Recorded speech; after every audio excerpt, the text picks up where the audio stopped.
Hello, our friends, Evolutionary Energy Arts family. Hello there, welcome back. Welcome back, guys. So here we were just kind of getting some things done as it is, as you see on the TV screen there. It's the holidays, and Cindy was sharing with me something she had just read about the holidays. Well, yeah, I didn't realize. I realized a lot of things, but hold on just a second. But from November 1st to January 15th, there are approximately 29 holidays observed by 7 of the world's major religions. And, I think it's good that everyone observes theirs, but we don't think that one is greater than the other. No, because again, as we look at the Christmas tree or O Tannenbaum, the Christmas tree itself comes from pagan, or you want to call it heathen origins. It's not a Christian tradition, although has become a Christian tradition. But just wanted to touch on how this is also typical of the system that we're in, because we might think, we're brought up, whatever it is, Catholic or Protestant, or, you have so many different denominations of Christianity. And again, the United States is predominantly a Christian nation for the most part, and, many European nations as well. Yet, really, what we have is an amalgam. It's just an amalgamation of different beliefs, different traditions that have been incorporated into one.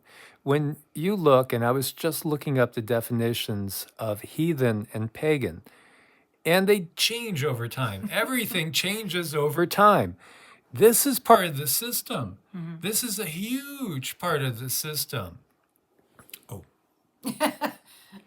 there they are. So Rama and Sita, they have their own chairs and their own little doggy bone blankets. And so, these two guys are all snuggled up by the Christmas tree. And, what a blessing to have them, because we really love them and enjoy them, as I'm sure you guys do as well with your pets. And Oh, we love them so much. And Dobermans, they're very much like children. So if you get something and they like it, well, they're going to kind of nudge you until it's theirs. So we now have a little love cuddle seat thing, and they have chairs. yeah, they we bought a very small, the smallest love seat we could find, because the room is not big, the house is not big, and they kicked us out of the chairs. Yes, they did. So thus we had to find a small love seat to utilize for ourselves.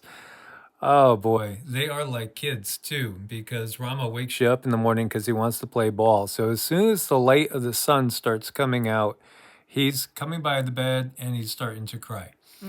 Yep, he wants to go play ball. He's just like a little kid on Christmas Day. Mommy, Daddy, wake up, wake up.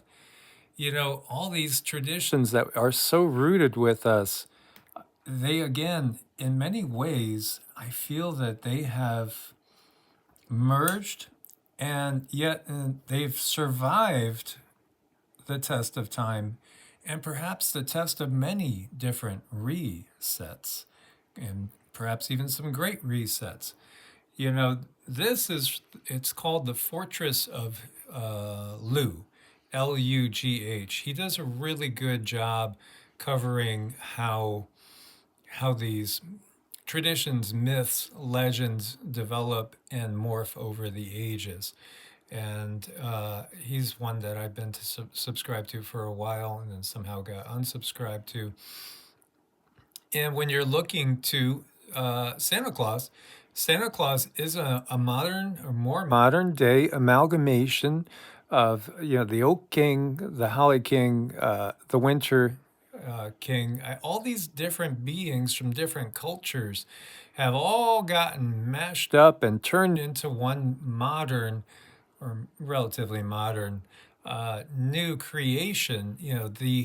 As you can see, it wasn't a reindeer originally, and everything just changes over time.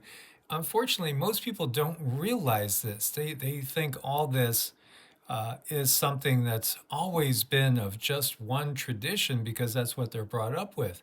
It's the same thing with what we take to be Jesus of Nazareth or the Christ, etc. Jesus is really, his story is an amalgamation of many different stories and traditions that are all merged into one. And many people have caught on to that fact. And you could look to a lot of different myths and legends, and you see they repeat, even virgin births, even stars leading wise men to the birth and all that. I mean, these are from older mythos, older. And so when we look to the Bible again, everything in the Bible is just another rehashing of older stories, mostly Sumerian, but other ones included. But this is the system, and that's what I wanted to get across. This is what the system does, and we've been through so many different resets.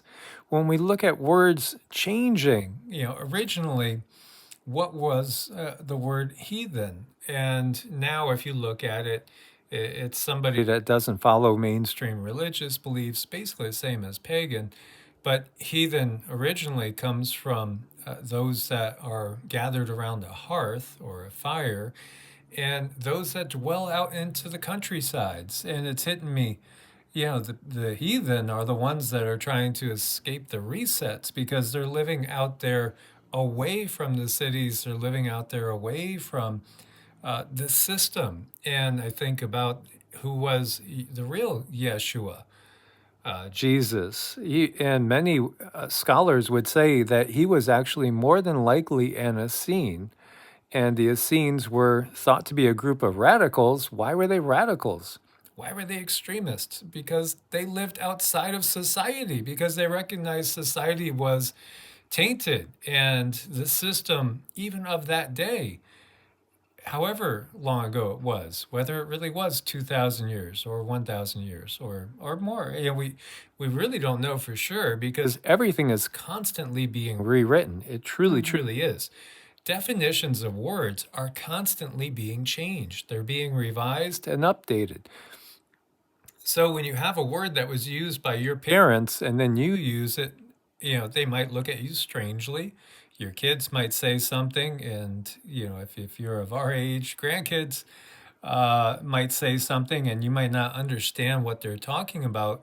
But the modern vernacular is always changing. And think about what forms the modern vernacular. It's the system.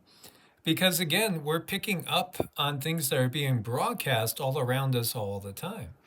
And now some people might be okay with the system, and I think that's because they don't know anything different and they don't feel like they're being pinned in.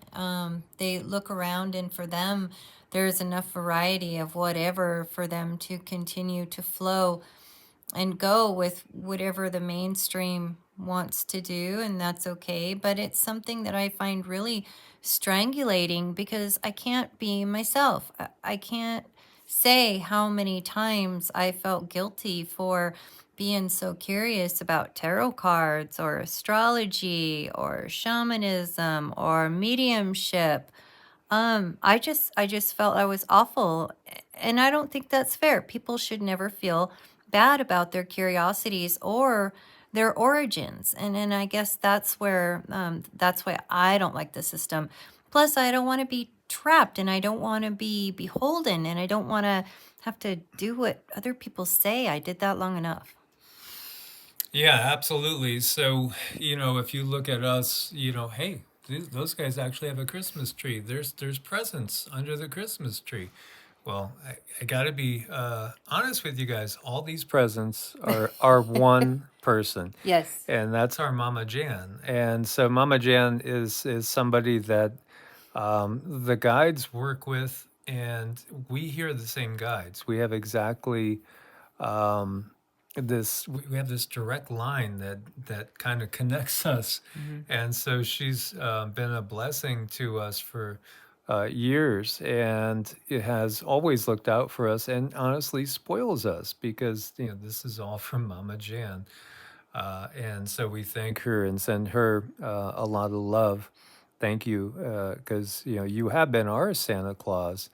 But yeah, we do embrace that which made us happy, because again, it's that which made us happy, and great memories of childhood. So even if it's the system that has merged all these different traditions into one amalgamation, that's okay. We are an amalgamation. If I don't know if you could see up there, we have a picture of white buffalo calf woman. So Cindy and I both have Native American side to us, but I also have a Mexican side. I also have an Irish and the Slavic side. And Cindy as well is an amalgam of many different traditions. Yeah, I'm a couple, mainly mainly indigenous, Native American, but there's some Black Swede in there and some other stuff dabbling around. Yeah, absolutely. And over here on this wall, we have some Native American drums and another picture of white buffalo calf woman. And we have some tinctures to clear the space. And up there, the sun and moon is something that you will see in Mexico everywhere. And also, and we have Tibetan prayer flags over the door. Again, and then over here as well, we have more of a Buddha type figure. I just liked that when I saw it. So, I think it's perfectly okay to pull from whatever traditions you like, because ultimately we are one people. And this is where the perspective has to shift. We're one people. We are all part of this planet at this point in time, even if the reality is we've originated as distinct quote unquote races on other planets and other star systems. We're still one people. We're part of one consciousness.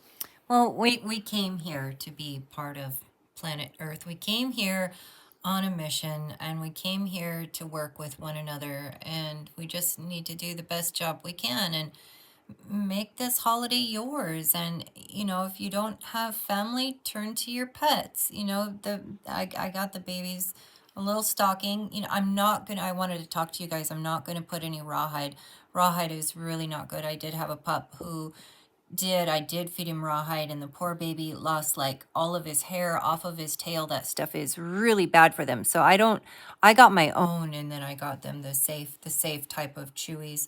So be wary of those rawhide stockings. I know they look like a lot of fun, and they might keep the pup busy for a while, but a lot of dogs end up at the vets because of those.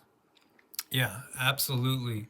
So I just wanted to touch on the fact that, again, so much of what we have brought up with, and there's movies, for instance. How many people out there love to watch It's a Wonderful Life? That was a great movie, and it was from a different age. And as I've gotten, well, honestly, Cindy will tell you what happened is when my mom passed on, she kind of gave me a part of her earthly self and her earthly life. And I have a deeper appreciation than ever for things from the 1940s and 30s. And that innocence they displayed in that time period, there was kind of like an innocence in that time period that we've lost in so many ways. But it can be beautiful, and it's fun to go back and watch those. I love the old Abbott and Costello movies, and I've actually kind of said to Cindy before, "Do you mind if we watch one of these?" And she was like, "Sure." Well, I know. I mean, we got to kind of go with the flow with our feelings. And if you feel inspired to do something, well, do it. We're here to have experiences. Yeah, as we see something that looks like the Addams Family house on Right. the screensaver there. Yeah, absolutely. This world is an illusion. Absolutely, it's an illusion. And it's an ongoing revisionist history that we have going on, and a merging, constantly merging of different traditions, from so many different places.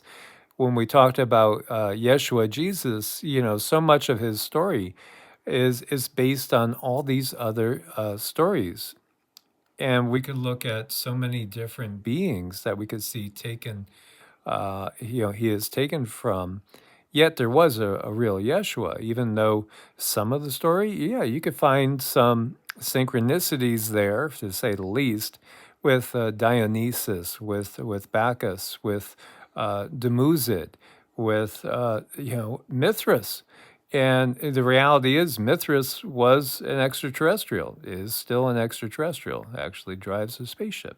And yet there are the Mithraic mysteries. Where did these Mithraic mysteries come from?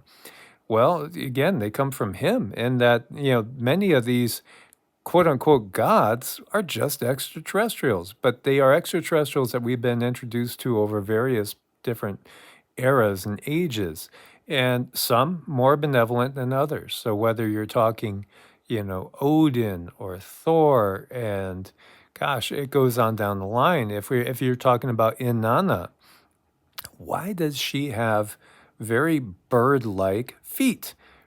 She's got like 3 claw-like toes. It's because that's what she had. She was an extraterrestrial.